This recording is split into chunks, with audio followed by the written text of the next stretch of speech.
Dragon Ball fans will take anything we can get, and it's kinda sad. People keep saying we're eating good, but if you actually look at the state of Dragon Ball right now, we're starving. It's been 10 years since Dragon Ball Super first aired back in 2015, and since then, we've seen it all. Amazing fights, disastrous animation, brand new transformations, canon-breaking debates, and a couple movies that genuinely surprised us. But let's be real, Dragon Ball Super's run has been messy. At best, inconsistent.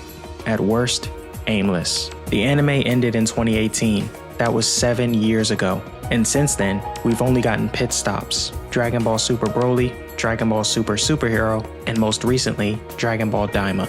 None of them were what we actually wanted. They weren't a second season. They weren't Moro. They weren't Granola. They weren't the return of the anime. Even if you liked those releases, and I'll admit, some of them were solid, they were just placeholders, not the answer. What happened to Dragon Ball Super? And is it even coming back? Because while the anime stopped, the manga didn't. We've had 3 big arcs since the Tournament of Power: Moro, Granola, and Superhero. Now the stage is set. Ultra Instinct, Ultra Ego, Beast Gohan, Orange Piccolo, Broly under control. The squad looks unstoppable, and Black Frieza is waiting. It feels like we're right on the edge of the final arc.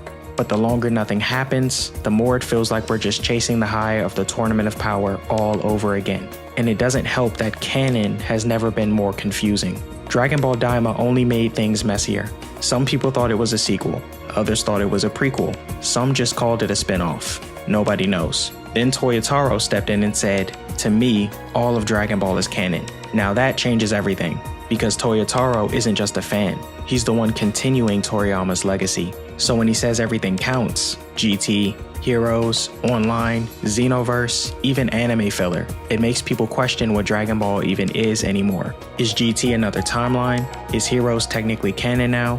Do we just pick and choose? That kind of flexibility sounds cool on paper, but in reality, it means nobody knows what's official anymore. And when you mix that confusion with no anime return in sight, fans are stuck. Some are grateful for scraps, others are fed up with waiting. And then there's Sparking Zero. This was supposed to be one of the biggest Dragon Ball games ever. Fans hyped it up like crazy, but when it dropped, garbage. The story felt lazy, the music wasn't there, whole stages were missing, major characters left out, and instead of meaningful updates, we just get DLC with characters who should have been in the base game anyway.